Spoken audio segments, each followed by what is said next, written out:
Olá, estimadas irmãs, estimados irmãos, cá estamos uma vez mais no início de mais um estudo, no início de mais um trimestre que nos vai acompanhar, pela graça de Deus, sobre lições, como diz o trimensário, lições de fé de Josué. É sem dúvida um personagem bastante evidente e poderoso na sua atitude, na sua dependência com Deus, e com certeza vai ser mais um trimestre abençoado que vamos retirar lições da palavra de Deus para a nossa vida presente, aprendendo com aqueles que viveram no passado, também no seu relacionamento com Deus e nos deixaram ensinamentos preciosos.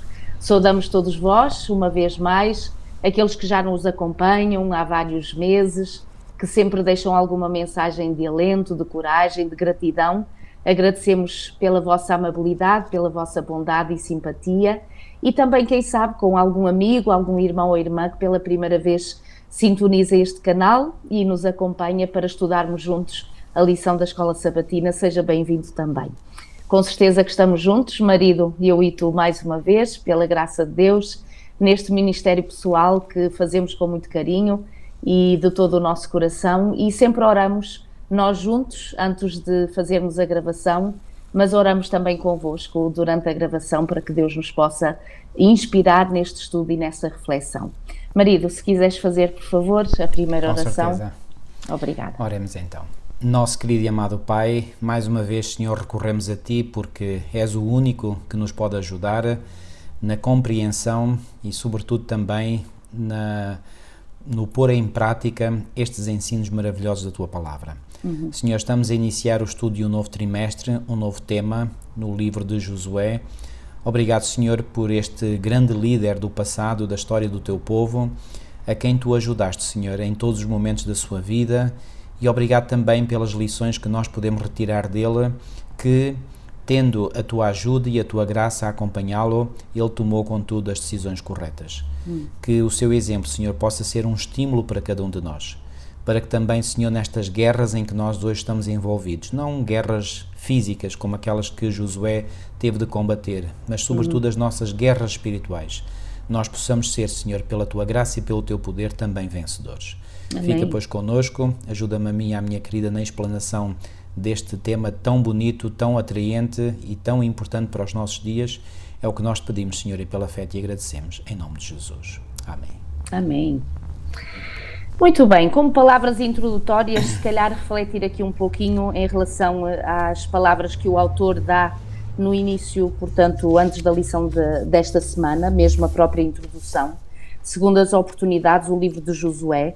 Nós estamos a sair de um trimestre onde estudamos, portanto, o livro de Êxodo e vimos, portanto, a grande liderança e espírito de submissão, às vezes também de falha, com certeza, de um grande homem de Deus, que foi Moisés. Mas não duramos para sempre, como se costuma dizer, não é? E é interessante perceber como Moisés, ao longo da sua liderança e do seu ministério, de guiar um povo para fora de terras de escravatura para a liberdade, também levou com ele homens que do seu lado foram preparados para dar continuidade a uma missão que o Senhor havia, portanto, pensado e, portanto, sonhado para este povo. Então aqui neste livro de Josué nós vemos a transição dessa liderança, portanto, de Moisés para Josué. É verdade que Josué tinha que fazer aquilo que Moisés nunca havia feito, que é, no fundo, introduzir mesmo o povo na terra prometida, não é? Moisés ficou ali às portas da terra prometida, terrestre. Nós sabemos que Moisés, por uma questão de pedagogia e de ensinamento diante de um povo, Deus o privou de entrar literalmente numa terra prometida terrestre, portanto, para percebermos que quanto mais a responsabilidade que as pessoas têm, também maior deve ser essa obediência e dependência de Deus. E então o Senhor priva Moisés de entrar na terra prometida terrestre, mas nós sabemos pela Sagrada Escritura que após a sua morte o Senhor o toma para si, portanto ele não entrou na terra terrestre prometida, mas entrou naquela mais importante, portanto, que é a terra, a boa nova, a Nova Jerusalém, portanto, no céu. Então Josué não vai fazer, portanto, esta caminhada sozinho, mas apenas por meio do poder e da orientação de Deus, com certeza, para liderar este povo a entrar nesta terra prometida, porque nós sabemos que por causa da rebelião deste povo para com Deus, toda a geração adulta que viveu aquela caminhada toda, portanto, peregrinando neste deserto durante 40 anos, todos vão perecer, portanto, exceto estes líderes, portanto, que seria Josué e Caleb, que realmente ficaram e foram destemidos e submissos ao Senhor e corajosos no Senhor, quando todos, e lembramos particularmente aquela questão portanto, de espiarem a terra prometida, e eles são os únicos no meio de um grupo tão grande que diz que força, vamos avante, porque se Deus disse, então nós temos essa certeza que Deus estará connosco. Infelizmente o povo não quis escutá-los, e aqui as promessas de Deus feitas aos patriarcas e a Moisés estão prestes então a ser cumpridas através da pessoa de Josué, que vai exatamente liderar este povo. O que eu achei muito interessante, marido, e logo assim num flash inicial da lição desta semana, é este sublinhar de que as novas gerações são chamadas por Deus a pegar a tocha e o testemunho daquelas antigas gerações que, por questão de idade, por questão de cansaço, por questão, enfim, de envelhecimento inclusive e até de morte, acabam por perecer, e deixar este testemunho, deixar esta continuidade do trabalho, da missão de Deus àqueles que são realmente mais jovens. E aqui nós temos um grande exemplo de Josué pegar exatamente naquilo que Moisés, pela graça de Deus, tem como objetivo, que é agora introduzir o povo na terra prometida. E eu acho que hoje nós também temos a aprender muito com isso, não achas, marido? Acho, e tenho a certeza absoluta que assim é, porque, repara, Milo, tu disseste há pouco, referiste o facto de que Josué veio a concretizar algo que era um sonho na mente de Moisés, mas que ele não chegou a concretizar, que foi a entrada na terra prometida, na Canaã terrestre. É verdade que sabemos que ele depois foi para a Canaã celestial, como disseste, mas não entrou na Canaã terrestre, e foi uma grande tristeza para ele. Mas o seu sucessor fez com que o povo realmente tomasse posse da terra prometida. Isto para mim ensina-me uma grande lição. Nós, das gerações mais novas, temos a sagrada responsabilidade de fazer algo, de dar continuidade à missão das gerações anteriores, mas, eu digo mais, a nossa responsabilidade das gerações de agora é maior num sentido em que nós temos que ir mais além do que aquilo que os nossos antepassados foram. Assim como Josué foi mais além em termos geográficos e entrou com o povo na terra prometida, nós também, em termos da geografia espiritual, digamos assim, entre aspas, nós temos que avançar mais. E eu sinto, e sinto essa responsabilidade, que, sendo eu da segunda geração de adventistas, o meu pai foi aquele que conheceu a mensagem adventista e que depois partilhou com a minha mãe, com os meus irmãos e irmãs. Eu sinto que, por ser da segunda geração, eu tenho uma responsabilidade que, de certo modo, é maior do que aquela que pesava sobre os ombros do meu pai, ok? E aqueles que me seguirão, os nossos filhos, ainda terão uma responsabilidade maior. Oxalá que eles, na graça do Senhor, possam também atender a esse chamado. Portanto, aquilo que a lição 1 nos chama a atenção, e eu gostei do título que o autor, já agora uma palavrinha sobre o autor, o autor destas lições é o pastor Barna Magiarosi, que é o novo presidente da nossa divisão, da divisão inter-europeia. Alguém que nós conhecemos pessoalmente e que muito apreciamos, e que, portanto, já foi professor de teologia e, portanto, é atualmente o presidente. É ele, portanto, o autor. E esse autor deu como título aqui à lição 1, Receita para o Sucesso. Efetivamente, Milo, a receita que Deus deu para Josué, embora as condições fossem diferentes, ou seja, e quando eu digo as condições, atenção, a essência do grande conflito é a mesma, não muda nada, por isso é que o sábio Salomão pôde dizer: não há nada de novo debaixo do sol. Digamos, as aparências, as formas são diferentes, sim, podem ser, mas a essência do grande conflito é a mesma. E esta receita que Deus deu a Josué para ele ter sucesso é a mesma que eu acredito de todo o meu coração que o Senhor quer dar para cada um de nós hoje em dia. E nós podemos, e amigos, não permitam que alguém ou que o inimigo ponha na vossa mente o pensamento de que vós não podereis ter sucesso.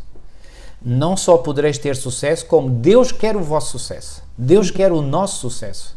Portanto, nada menos do que isso.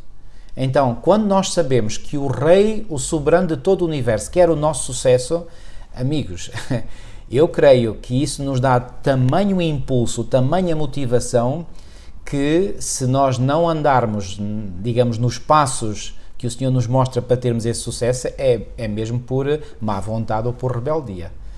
E oxalá que nenhum de nós tenha esse espírito. Mas vamos então, Milu, abordar qual é então esta receita para o sucesso. Queres dar o pontapé de saída, digamos assim? Já agora dizer que, assim como qualquer receita culinária, não é? Às vezes nós pomos-nos nas invenções, não seguimos exatamente como diz a receita, vamos tentar inventar outro jeito. E nós acabamos por perceber que era melhor ter seguido a receita para termos sucesso naquilo que nós nos predispomos a fazer. No campo espiritual e particularmente e acima de tudo na questão das vitórias espirituais, não há margem para inventarmos. Não há margem para fazermos do nosso próprio jeito e da nossa própria capacidade, porque para vencermos espiritualmente falando, nós temos que seguir à risca e ao pormenor todas as orientações que o Senhor dá. Porque Ele é o comandante e Ele é o único capaz de poder vencer as hostes inimigas, as potestades das trevas. E quando nós temos adiante de nós uma caminhada para obtermos uma determinada vitória, que foi essa que o Senhor orientou para nós, então mais do que nunca tem que haver humildade da nossa parte, confiança da nossa parte, de seguir tudo quanto o Senhor nos diz, para realmente obtermos essa mesma vitória. E sabes, Milu, quando tu falaste aí de seguir à risca, aqui no início do Salmo 119, exato, e no versículo 4, aqui a minha versão diz: Tu ordenaste os teus mandamentos para que diligentemente os observássemos. Mas eu gosto mais aqui da versão brasileira, da ARA, Almeida Revista Atualizada, que diz assim: Tu ordenaste os teus mandamentos para que os cumpramos à risca. O que é que quer dizer à risca? É sem qualquer desvio, nem um milímetro para um lado, nem um milímetro para o outro. E porquê que o Senhor é tão exigente? Parece que é tão exigente. Porque Ele sabe que se nós não cumprirmos à risca, pois bem, nós vamos sofrer. E sofrer consequências trágicas, não é? Eu creio que o mundo da informática nos tem ensinado grandes lições nesta área. E ainda me recordo quando começaram a surgir os primeiros computadores e tantas pessoas que zangavam com os computadores, porque os computadores não faziam aquilo que era suposto fazer. Mas muitas vezes as pessoas acabam por chegar à conclusão que a máquina tem sempre razão. Porquê? Porque nós temos que seguir os comandos à risca. Se não seguirmos à risca, a coisa não funciona. No mundo espiritual é exatamente a mesma coisa. Não funciona de outro modo. E portanto Deus quer que funcione, e que funcione para dar resultado, e um resultado de sucesso nas nossas vidas. Então não podemos ver esta exigência, que eu ponho umas aspas do Senhor, bom, ou mesmo sem aspas, esta exigência do Senhor não é uma exigência de alguém que está zangado connosco e que quer só chatear-nos, passo a expressão, não é? Não, é uma exigência que é feita por um Deus que nos ama bastante e que quer o nosso melhor. Isso nós temos que compreender. E quando nós não seguimos à risca, quem fica prejudicado, quem sai prejudicado somos nós, não é Deus. Claro, Deus entristece, porque Ele nos ama e quer o nosso melhor. Assim como nós, quando vemos um filho nosso seguir um caminho que não é bom, nós nos entristecemos, não é? Nós o amamos, e porque o amamos queremos que ele tenha sucesso. E quando ele escolhe algum caminho que não é o melhor, nós nos entristecemos. O mesmo se passa com Deus. Então aqui Ele deu realmente estas indicações para que Moisés pudesse ser um líder de sucesso. E Milu, eu proponho que nós possamos então ler aqui alguns versículos logo do primeiro capítulo de Josué. E se me permites, ou se quiseres antes de ler... Força. Ok. Então, aqui em Josué, no capítulo 1, e logo no versículo 1, diz assim: E sucedeu, depois da morte de Moisés, servo do Senhor... Já agora, só um pormenor.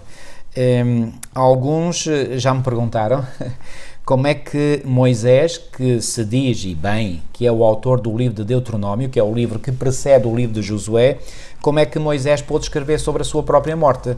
Pois bem, é evidente que não escreveu. Então, isto para dizer o quê? Que a última parte do livro de Deuteronômio seguramente foi escrita por Josué. Ok? Josué escreveu o livro que leva o seu nome, mas também escreveu a última parte, e quando eu digo a última parte, portanto, o capítulo 34 do livro de Deuteronômio, ou seja, foi, digamos, para rematar, digamos, a história em que Moisés é o personagem central em todo o livro de Deuteronômio. E agora aqui, no início do livro de Josué, diz isso: sucedeu depois da morte de Moisés, servo do Senhor, que o Senhor falou a Josué, filho de Num, servo de Moisés, dizendo...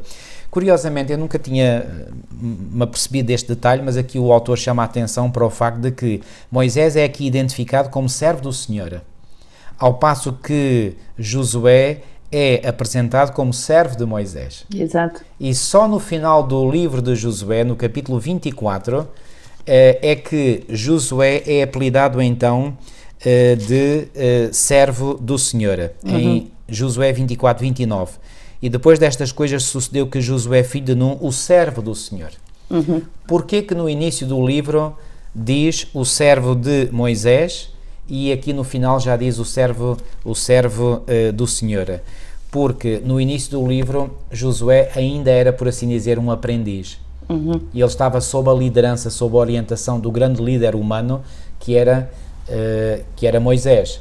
E eu faço questão de sublinhar líder humano, porque o grande líder do povo de Deus, o grande líder da igreja é Jesus Cristo, não há a menor das menores dúvidas. E quando eu digo Jesus Cristo, é Jesus Cristo quer para o Novo Testamento, quer mesmo para o Antigo Testamento. Porque o Deus que acompanhou sempre o povo de Israel nas suas deambulações, quer no deserto, quer depois na terra onde estabeleceram, foi sempre Jesus Cristo, a segunda pessoa da divindade. E como é que nós sabemos isso?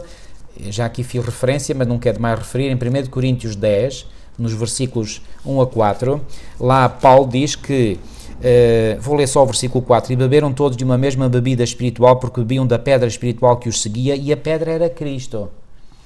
E aqui, portanto, Paulo está a referir-se à experiência dos nossos pais que estiveram debaixo da nuvem, todos passaram pelo mar, todos foram batizados em Moisés. Então, quem era o verdadeiro líder? Era Jesus Cristo. O Deus do Antigo Testamento não é o Pai, é o Filho, ok? Quando Jesus tem aquele diálogo com os judeus que está relatado em João 8 e diz: antes que Abraão existisse, eu sou, ok? Portanto, este eu sou foi aquele que falou com Moisés na sarça ardente. Portanto, é Jesus Cristo que estamos a falar. Então, exceptuando, portanto,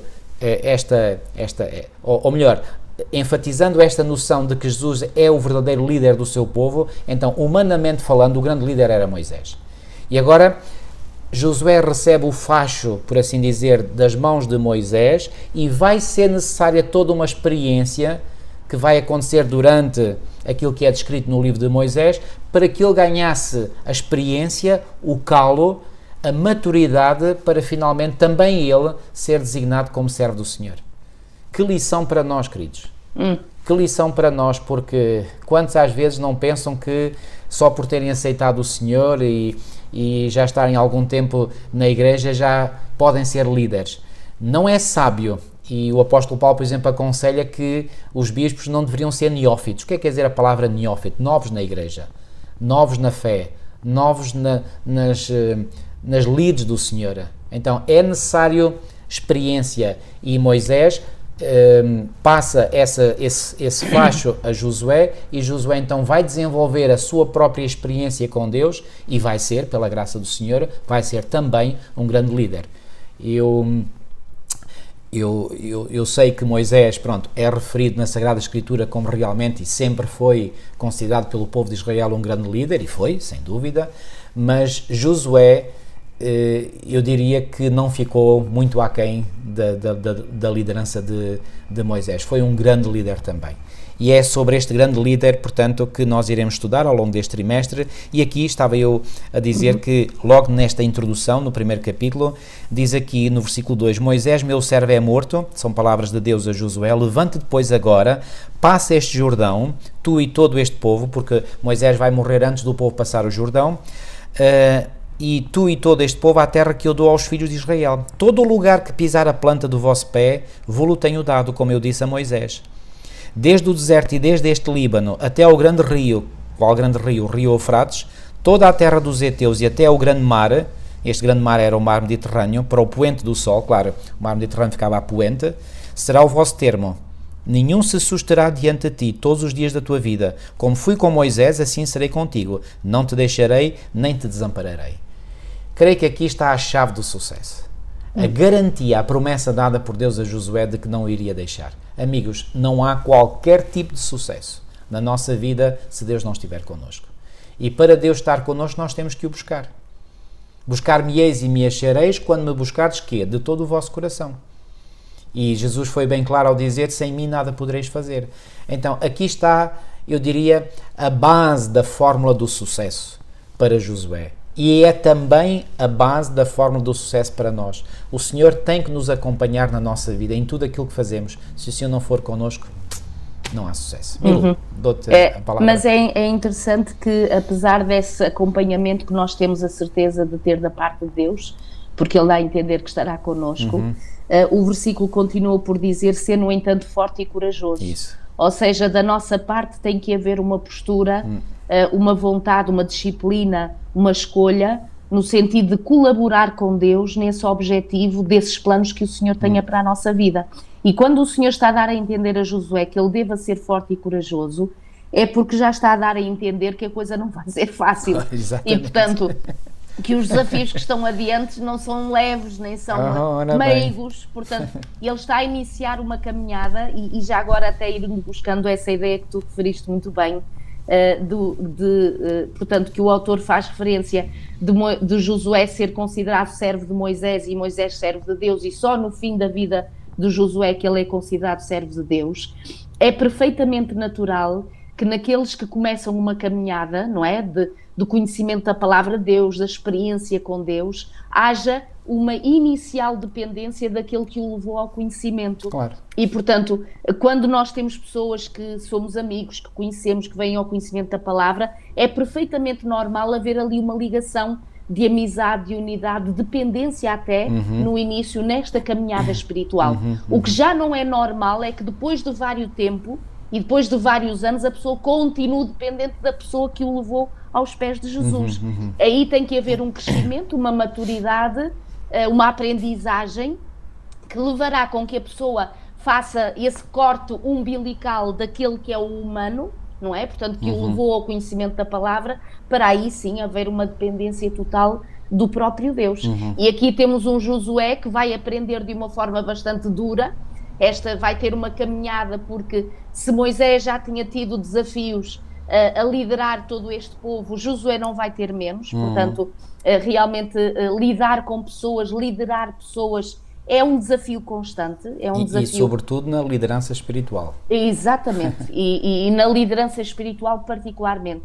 Então o Senhor, quando diz aqui ser forte e corajoso, porque has de herdar a terra que sob juramento eu prometi dar aos teus pais. Repara, o Senhor Jesus aqui dá logo a certeza a Josué que vai haver algo que vai acontecer, que realmente é o Senhor introduzir este povo na terra prometida, portanto, na Canaã terrestre. Mas depois ele diz no versículo 7, tão somente outra vez, ser forte e muito corajoso, para teres cuidado de fazer, como diz aqui, segundo toda a lei. Ora bem. Que o meu servo Moisés, ou seja, se há uma receita, como disseste, se há uma forma de conseguirmos estes sucessos e vitórias na nossa vida, é seguir a palavra de Deus, é seguir o conselho de Deus, é seguir as suas orientações, como ele aqui diz, para que sejas bem-sucedido por onde quer que andares.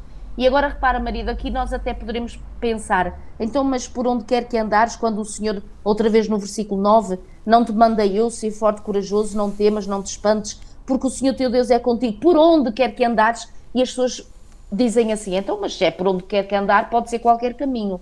Não, se a pessoa está a ser temente e não se desvia para a direita nem para a esquerda da lei do Senhor, como diz o versículo 8, em cuidado de fazer segundo tudo o que está escrito, meditar de dia e de noite nesta palavra, então vais prosperar o teu caminho e serás bem-sucedido. Portanto, o Senhor estará presente em todos os caminhos. Porquê? porque se eu sou submissa à palavra do Senhor, o caminho que eu percorro é apenas o caminho de Deus. E, portanto, Deus aí estará sempre presente e, portanto, sempre nos abençoará. Talvez, Então vemos... talvez uma outra forma de dizer para onde quer que andares é para onde quer que andares nos meus caminhos. Isso mesmo. Não é fora dos caminhos de Deus. Claro, claro. Porque também há uma multiplicidade de caminhos dentro dos caminhos de Deus, não é? Exatamente. O caminho de Deus, embora possa ser estreito, que é muitas vezes, mas há muitos caminhos. Ora bem. E agora, ainda bem que reforçaste essa ideia, portanto, aqui Josué tinha que andar, portanto, nos caminhos do Senhor. Okay. Exatamente. Já agora, eu achei muito interessante, e nós poderíamos fazer referência de ler estes 3 versículos, que vai falar sobre quem era este Josué. Vamos perceber um bocadinho mais da sua sensibilidade espiritual. Aqui em Números, no capítulo 27, e no versículo 18, diz assim, portanto, Números 27, 18... Milu, se me permite, desculpa, uma vez que esse versículo é indicado depois de Êxodo 33, 11, deixa-me indicar o que diz Êxodo 33, 11, diz assim, Josué, filho de Num, mancebo, nunca se apartava do meio da tenda. Isso. O que é que isto quer dizer? Que Josué era alguém que passava muito tempo no meio da tenda, ou melhor, não se apartava, ou seja, estava lá quase sempre. Porquê? Porque certamente que havia no coração de Josué uma sede por Deus. E por isso ele estava sempre junto da tenda, que era a tenda da congregação, portanto do santuário, e portanto ele queria estar na presença do Senhor. Ora, isto já mostra que esta foi a base do sucesso da vida de Josué, não é? Todos aqueles que amam o Senhor, que gostam de estar com Ele, que gostam de ter comunhão com Ele, não podem senão ter sucesso. Exato. E isto aconteceu com Josué. Mas leia agora então o texto de Números 27, 18. No Números 27, 18 diz, disse o Senhor a Moisés, toma Josué filho de Num, homem em quem há o Espírito, e impõe-lhe as mãos. Isso. Repara, quando Moisés acaba por abençoá-lo, fazer esta bênção de mãos impostas, não é Moisés que está a atribuir-lhe o Espírito da parte de Deus, mas é porque ele já tem o Espírito da parte de Deus que Moisés está a fazer uma oração particular sobre a vida deste jovem. Ou seja, a imposição das mãos não traz o Espírito, é apenas o reconhecimento humano de que o Espírito já está sobre a pessoa. Exatamente, a confirmação, de que o Senhor exatamente. está realmente a abençoar este jovem. Porque aqui o versículo diz, homem em quem há o Espírito, e põe a tua mão sobre ele. Ou seja, antes de Moisés pôr a mão sobre ele, já ele tinha o Espírito. Que Espírito é este? Obviamente que é o Espírito Santo. Claro. Aliás, há outro texto que também diz que Josué, filho de Num, foi cheio do Espírito de sabedoria. Claro que o Espírito Santo nos traz sabedoria, não é? Se alguém necessita de sabedoria, peça a Deus, que a todos dá liberalmente. Tiago 1,5. Então, este espírito que Josué tinha era um espírito de sabedoria. E, queridos, fiquem com esta ideia em mente. Deus quer que cada um dos seus filhos e filhas hoje possa também ter este espírito que habitou no coração e na vida de Josué. Este espírito de sabedoria. E não há sabedoria à parte ou longe dos caminhos do Senhor. Andar nos caminhos do Senhor é a maior prova da verdadeira sabedoria. E graças a Deus que Josué... e ele, pela sua própria decisão pessoal, escolheu andar nesse caminho. E já agora sublinhar esse versículo que tu acabaste de dizer, 34, portanto, Deuteronômio 34, 9, Josué, filho de Num, estava cheio do espírito de sabedoria, porquanto Moisés impôs sobre ele as mãos. E assim os filhos de Israel deram-lhe ouvidos e fizeram como o Senhor ordenara a Moisés.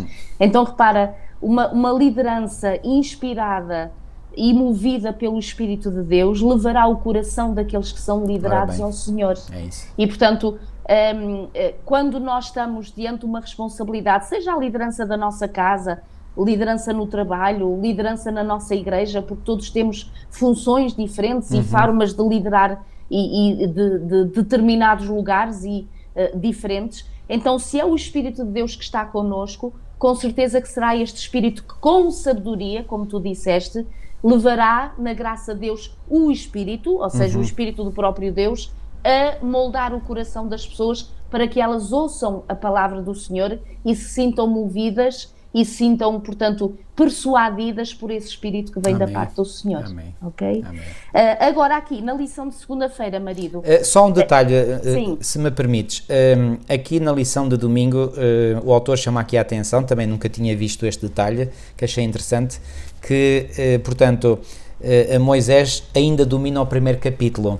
Sim. E ele diz que o seu nome é mencionado 10 vezes. Eu fui contar na minha versão e são 11. E o de Josué somente 4. Na minha versão também é 4. Então reparem, 11 para 4 ou 10 para 4 é uma grande diferença. Claramente Moisés recebe a grande ênfase no capítulo 1, que estamos agora a analisar, deste livro de Josué. E, portanto, isto só mostra que, portanto, Moisés deveria ser para Josué, digamos, o modelo humano que ele deveria seguir. Ok? Milu, podes avançar. Ia dizer há pouquinho, portanto, para seguirmos para a lição de segunda-feira, onde aqui o autor nos dá um vislumbre daquilo que seja o próprio livro de Josué, não? Ou seja, em vários momentos, portanto, várias secções que acabam por referir e sublinhar este convite de Deus através deste líder que era Josué. E as 4 secções principais deste livro é o passar, portanto, que nós vemos em Josué do capítulo 1 ao capítulo 5, que nós depois vamos ter a oportunidade ao longo deste trimestre, portanto, de ir estudando, o passar adiante. Depois de Josué 5 até o capítulo 12, portanto, do capítulo 5 ao 12, é o possuir, portanto, há este momento em que vão possuir a terra. Depois do capítulo 13 ao capítulo 21 de Josué, nós temos esta parte que vai falar sobre dividir, como é que Deus vai, portanto, a ensinar este povo a fazer a divisão, portanto, desse território. Da terra possuída ou conquistada. Exatamente. E depois, claro, convidá-los àquilo que é o mais importante, que é o serviço do capítulo 22 ao capítulo 24. E já agora, Milo, desculpa, estas quatro divisões, digamos, da estrutura literária do livro de Josué, vêm, curiosamente, já no próprio primeiro capítulo. Ou seja, o primeiro capítulo é, por assim dizer, uma amostra daquilo que vai ser o livro inteiro. Exato. Estão a ver? Porquê? Porque o primeiro capítulo também está dividido em 4 secções. A primeira secção também dá esta noção do passar, em Josué 1, 2 a 9. Depois do possuir, ou seja, da conquista da terra, Josué 1, 10 e 11. Depois da divisão da terra, em Josué 1, 12 a 15. E finalmente do fazer ou do serviço, obedecendo à lei, Josué 1, 16 a 18. Portanto, repito, o capítulo 1 é uma amostra, digamos, numa escala mais reduzida daquilo que é todo o livro de Josué. Ou seja, o capítulo 1 dá o tom para aquilo que vai ser o livro completo. Às vezes, quando estamos a ver algum documentário e fazem uma introdução de coisas que nós vamos ver nesse documentário. Isso. E depois, durante o documentário, é que se entra nos pormenores de cada secção inicialmente. Muito bem. O início é apenas para nos dar logo uma abordagem geral. Vista panorâmica. Exatamente, daquilo que vai ser esse livro e as histórias que nós vamos acompanhar e, portanto, é isso que acontece no primeiro capítulo, portanto, de Josué. Então, as iniciativas de Deus, como diz o nosso autor, não se realizam automaticamente. O que é que nós vamos ver ao longo do livro? Que mesmo que Deus proponha, mesmo que Deus tenha a iniciativa, com certeza que Ele aguarda pela resposta do povo. E, portanto, estes convites, esta iniciativa, este plano que o Senhor tem para o seu povo, vai inevitavelmente requerer que o povo consinta neste plano que Deus tem para eles, não é? Porque por mais maravilhoso que possa ser os planos que o Senhor tem para a nossa vida, queridos, nós só usufruiremos esses mesmos planos e essas mesmas bênçãos se permitirmos sermos obedientes àquilo que o Senhor tenha para a nossa vida. Portanto, nós querermos as bênçãos sem obediência não funciona. Portanto, querermos fazer o nosso caminho e querer receber as bênçãos de Deus num caminho diferente para o qual Deus nos chama, então isso não é possível, ok? Então nós somos chamados a fazer o que nós podemos por nós próprios, naquilo que de nós dependa, que é obedecer exatamente a esses princípios divinos, a esse convite, portanto, que o Senhor nos tem feito. E como diz o fim da lição de segunda, fé no que Deus faz por nós, que leva automaticamente à obediência. Portanto, se acreditamos que o Senhor tem o melhor para a nossa vida, com certeza nós seremos obedientes. E aqui ele cita Apocalipse 14, 12, que transmite exatamente a mesma ideia, o mesmo conceito, ou seja, o que é que mudou dos tempos de Josué para nós hoje? Nada. Nada. Isso. É a mesma coisa. A palavra de Deus é absolutamente coerente do princípio ao fim. Okay. É interessante que na lição de terça-feira o autor começa por dizer esta aparente incoerência ou contradição quando diz em Josué 1, 2 e 3 que o Senhor diz a Josué que está a dar-lhes a terra. mas depois, por outro lado, ele já disse que já tinha dado a terra. Então, o que é que isto significa? Deu a terra, não deu a terra, ia dar a terra? O que é que isto significa, marido? Se quiseres desenvolver, por favor. Significa uma coisa muito simples, é que cada promessa de Deus é uma certeza. Isso. É isso. Portanto, quando Deus promete uma coisa, e as promessas de Deus nunca falham, as nossas falham, muitas vezes, mas as de Deus não. Então, quando Deus promete uma coisa, essa promessa é uma certeza. E, portanto, essa certeza já se pode dar como um dado adquirido, embora ainda possa estar no futuro, certo? Por exemplo, a segunda vinda de Cristo é uma promessa. Jesus fez essa promessa de que voltaria outra vez, então não fez. Onde é que está essa promessa, essa grande promessa que Jesus fez? Em João 14, 1-3. Virei outra vez. É uma promessa. Pergunto, podemos afirmar que essa promessa que Jesus fez é uma certeza garantida? Claro que é. Claro que é. O facto a realizar-se a sua segunda vinda ainda é algo que está no futuro. Mas nós já podemos hoje, pela fé, ter a certeza total e absoluta de que isso irá realizar. Mas garantidamente, sem a menor sombra de dúvidas. E foi esta certeza também que aqui Deus quis inculcar em Josué. Portanto, ainda não tinham conquistado a terra, mas já podiam ter a certeza que a terra ia ser deles. E é muito bonita a forma como isto é definido, que quando Deus é o sujeito de tais ações, como diz o autor, a forma é chamada o perfeito profético. Ou seja, é essa questão de que, porque ele promete na sua palavra, então já é um facto garantido de que isso se vai cumprir. Isso. É o tal perfeito profético, porque é que vem da parte de Deus, não é? E tudo o que vem da parte de Deus é garantia. É certeza, não é? De que não haverá nada diferente, porque a palavra de Deus é sim e amém, e não há dúvida, portanto, em relação a essas promessas divinas. Isso nos dá tanta certeza e tanta estabilidade, amigos, convenhamos. Num mundo onde tudo é incerto, nós ouvimos uma coisa hoje, amanhã já se põe-se em causa, e até aquilo que, reparem, nas últimas décadas eu lembro-me que se falava em factos científicos que pareciam ser inabaláveis, que eram verdades absolutas. De repente tudo treme e tudo cai, e afinal de contas aquilo que era tido como verdade absoluta não era nada, era só uma hipótese, era uma teoria que se veio a revelar até falsa. Amigos, nada neste mundo é absolutamente certo e seguro, a não ser a palavra de Deus. Por isso é que o Senhor Jesus disse no sermão profético em Mateus 24, passará o céu e a terra, mas as minhas palavras não hão de passar. É uma certeza total, e isso, para quem vive num ambiente tão inseguro, tão incerto, onde não há certezas de nada, termos certezas e certezas absolutas. E repare, eu sei que os descrentes, quando ouvem os crentes dizer isto que eu agora acabei de dizer, eles ridicularizam. Deixem-nos ridicularizar à vontade. Vou-vos dizer muito honestamente, a mim não me incomoda absolutamente nada com os ridículos que eles nos façam. Porquê? Porque eu tenho certezas que estão fundamentadas na palavra de Deus. Se eles não as querem ter, o problema é deles. Eu gostaria que eles tivessem também, mas se eles decidem não querer confiar, o que é que eu vou fazer por eles? Se Deus não consegue fazer nada por eles, porque eles são teimosos e rebeldes, o que é que cada um de nós, seres humanos, consegue fazer? Então, podem dizer o que quiserem. Os descrentes, os agnósticos, os ateus, podem dizer o que quiserem. Eu tenho a firme certeza que a palavra de Deus é absoluta e é segura. É uma âncora firme, é uma rocha inamovível. E isso, volto a dizer, amigos, isso dá uma estabilidade emocional e psicológica tão grande, que, reparem, eu vou-vos dizer muito honestamente, as pessoas com a maior sanidade mental são os cristãos genuínos.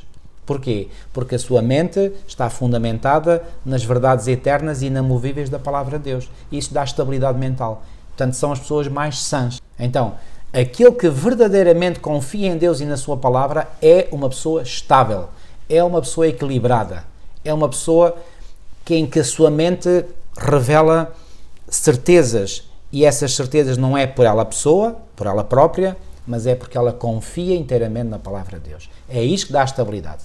É isto que dá estabilidade. E isto para mim não tem preço. Não tem preço. Quando na lição de quarta-feira o autor faz-nos sublinhar este aspecto, porque é que o Senhor precisou de enfatizar 2 vezes para Josué ser forte e corajoso. Sem dúvida que aquilo que estava diante de Josué era desafiador, mesmo a nível literal, no sentido de portanto, ultrapassar muralhas de cidades, não é? Quando este povo, os israelitas, eram perfeitos nómadas e os outros estavam nas outras cidades, portanto, eram povos guerreiros e guerreiros e que tinham a experiência, portanto, do combate e mesmo da própria luta física de uns para com os outros. Mas mais do que Deus apelar a que Josué fosse forte e corajoso nesta questão literal de exército e portanto, de guerrilha, não é? Para com estes povos, o apelo, sobretudo, para ser forte e corajoso estava unicamente relacionado com a moral da batalha. Ou seja, o que é que estava em causa, o que é que aqui estava, que estratégia era esta, a nível espiritual, que o Senhor queria que tanto este líder como o seu povo aprendessem. E então a coragem e a força aqui eram necessárias para permanecerem fiéis à Torá, portanto à palavra do Senhor, serem obedientes ao Senhor. E isto exige coragem, isto exige força, isto exige resiliência, perseverança, confiança, porque humanamente falando, por vezes a proposta que se depara diante de nós parece que ir por outro caminho ou decidir de outra forma, contrária àquela que Deus disse, até parece ser melhor. Parece-nos, aos nossos olhos humanos. Mas aqui tem que haver esta coragem, esta força que venha da parte de Deus para sermos inamovíveis daquilo que Deus diga, daquilo que Deus aconselhe, daquilo que Deus nos oriente, porque sabemos que em Deus há poder para vencer.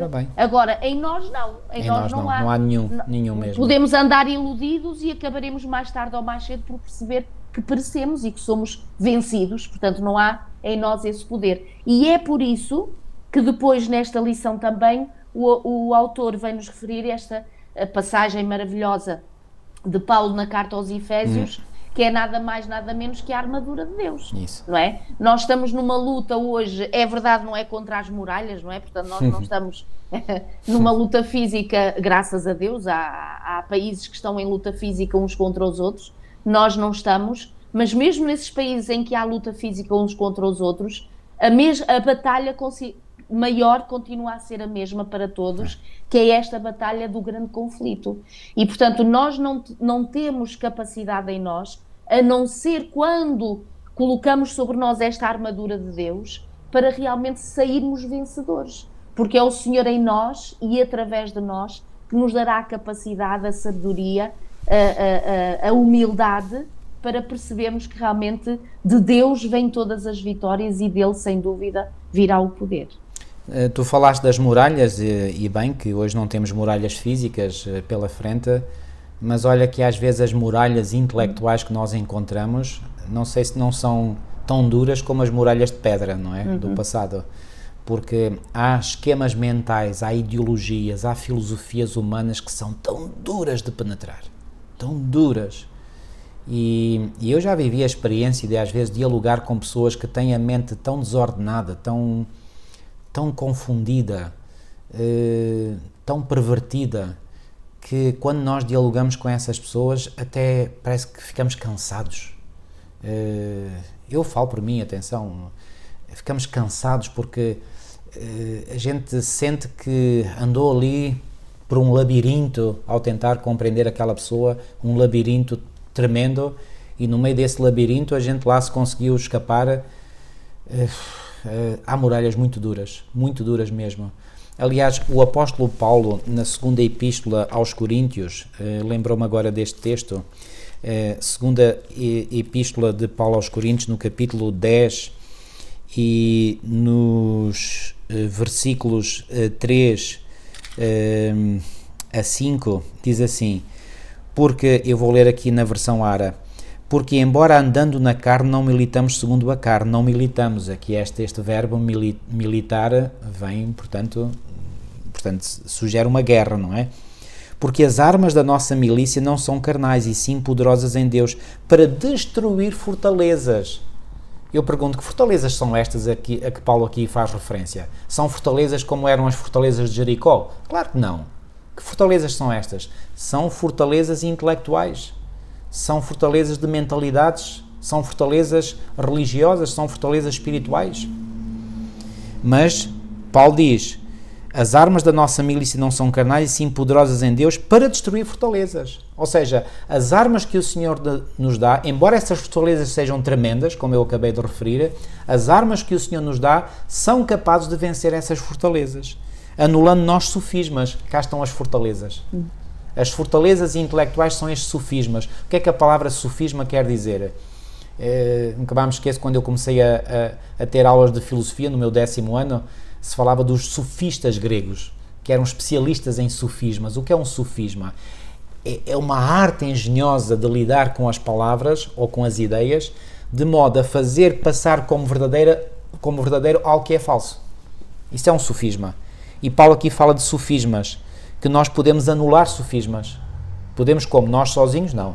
Impossível. Com a ajuda de Deus, sim. E toda a altivez que se levante contra o conhecimento de Deus, levando cativo todo o pensamento à obediência de Cristo. Queridos, para nós podermos ser eficazes em destruir essas fortalezas que são sofismas criados por seres humanos, mas que está por detrás deles o pai da mentira, não é? Que é o pai e o fabricante de todos os sofismas, nós precisamos de levar o nosso pensamento à obediência de Cristo. Os nossos pensamentos têm que estar sujeitos ao Senhor, porque se não estiver, a nossa mente entra em desequilíbrio. Então, daí ser tão importante nós termos uma vigilância sobre os nossos pensamentos. Claro que nós somos assaltados pelas tentações, quem não é? Todos nós somos. Mas a forma como nós lidamos com a tentação é que vai determinar se nós permanecemos nesse equilíbrio que há pouco falei ou se entramos em desequilíbrio. Porque quando somos assaltados pela tentação, temos uma coisa a fazer, é recorrermos imediatamente ao Senhor e dizer: Senhor, por favor, liberta-me desta tentação, afasta esta tentação para longe de mim, afasta algum demónio que esteja aqui a trazer-me esta ideia à mente. Então nós temos que fazer isso, é uma obrigação que cada um de nós tem que fazer, e isso Deus não faz por nós, porque é uma escolha que nós temos que fazer. Ok? Como que sublinhando na lição de quinta-feira a forma maravilhosa como nós podemos realmente ser verdadeiramente prósperos e bem-sucedidos. Quem é que não quer ser próspero e bem-sucedido? Mas particularmente nesta questão da área espiritual, não é?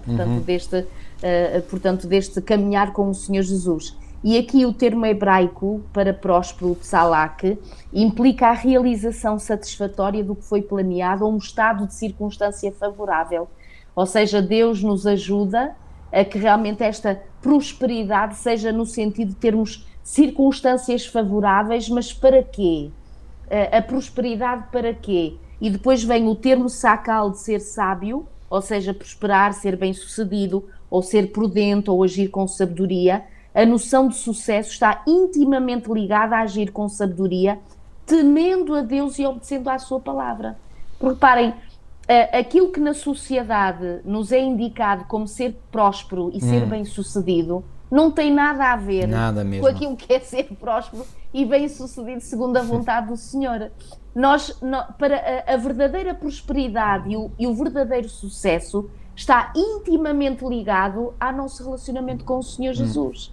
Qualquer outra coisa é efêmera, queridos, é passageiro, é engano, é desilusão, é frustração, porque agarramos a uma coisa e aquilo sai, agarramos a outra coisa e aquilo deixa de existir, ancoramos numa outra coisa que a sociedade diz que é importante e volta e meia aquilo acaba por ser destruído. Ou seja, a verdadeira prosperidade e o verdadeiro sucesso que o Senhor apela a que os seus filhos, a que todos aqueles que queiram ouvir a sua palavra seja, nada mais, nada menos do que o sucesso tem que ser visto como este estado de harmonia, não é?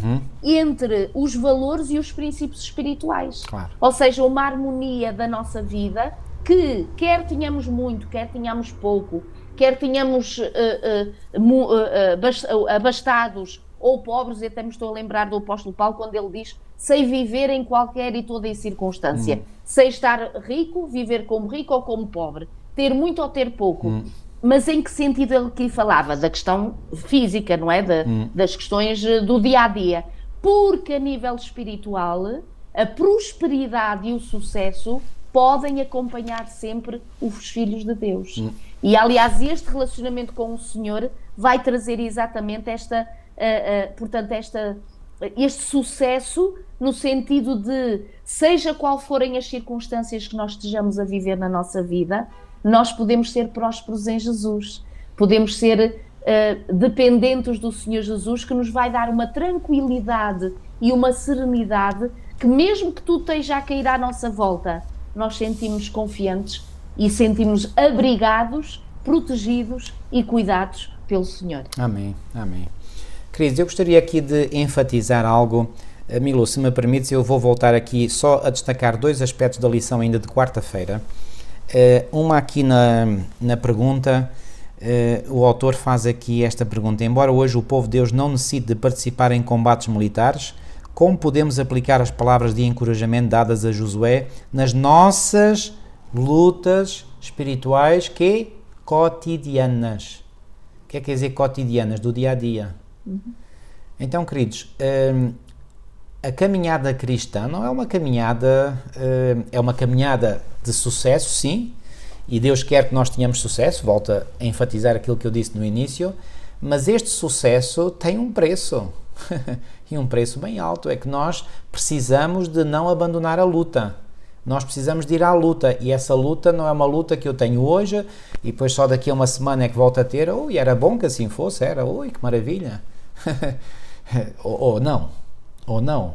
Porquê? Porque se eu não fosse à luta cotidianamente, eu se calhar acabava por me relaxar, não é? E depois os meus músculos de fé, entre aspas, enfraqueceriam.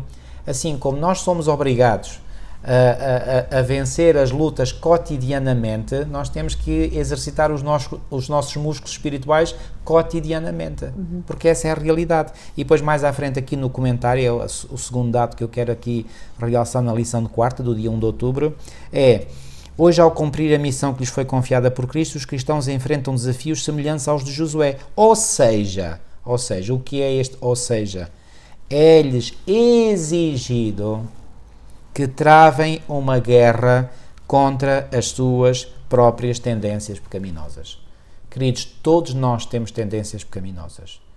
Eu posso talvez ridicularizar, entre aspas, não quero fazer, a minha mulher porque ela tem uma fraqueza que eu não tenho, mas não lhe posso atirar nenhuma pedra porque eu também tenho as minhas fraquezas, que podem não ser as dela. Ou seja, as nossas fraquezas ou as nossas tendências pecaminosas podem diferir de uma pessoa para a outra, mas todos nós temos tendências pecaminosas, todos nós. E quem não admitir isso, eu tenho compaixão por essa pessoa, porque ainda está cega e não vê a sua própria realidade. Nós temos que reconhecer, que admitir, ter a humildade, é preciso muita humildade para reconhecer isso. E eu diria, não é só humildade, é coragem, para reconhecer que temos fraquezas, temos tendências pecaminosas e não há nenhuma outra forma de pôr essas tendências pecaminosas sob controlo a não ser com a força que o Senhor nos dá. Mas para isso nós temos que ir à fonte buscar essa força. O Senhor não dá assim sem nós fazermos nenhum esforço da nossa parte. E o esforço é nós nos conectarmos à fonte. Nós temos que estar ligados a Ele, nós temos que ter a presença de Deus na nossa vida. Se não é a presença de Deus a acompanhar-nos, amigos, esqueçam, estamos votados ao terrível insucesso. E, eventualmente, se é o mais grave, à perda da vida eterna.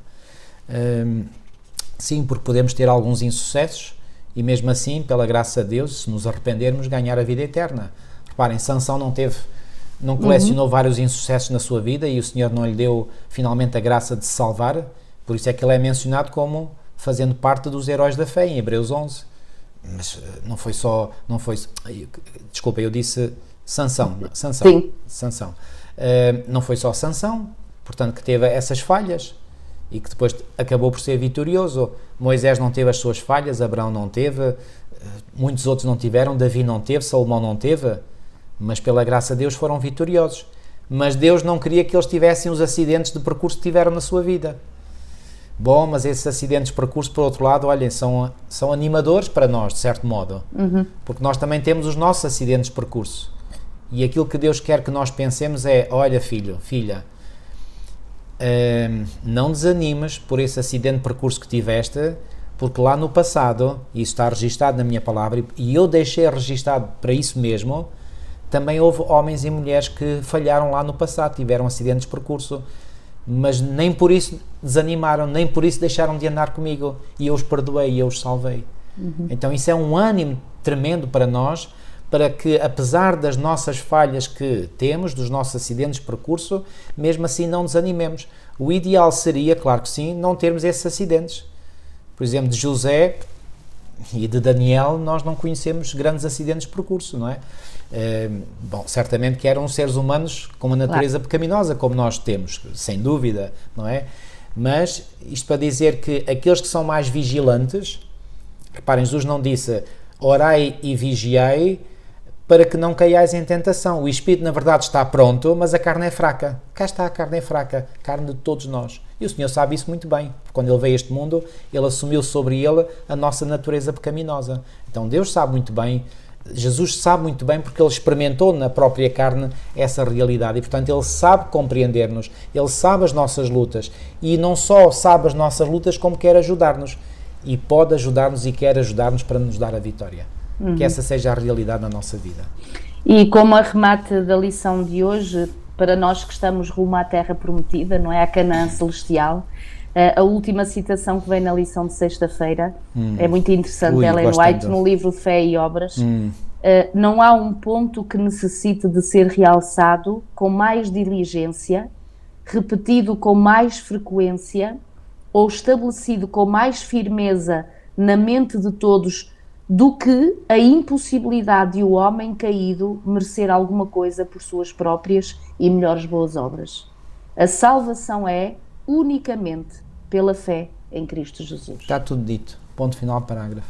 E, portanto, Deus nos ajuda a ter esta dependência daquele que realmente, pela sua própria justiça, nos justifica, não é? E nos torna aptos à salvação. Amém. Queridos, vamos orar.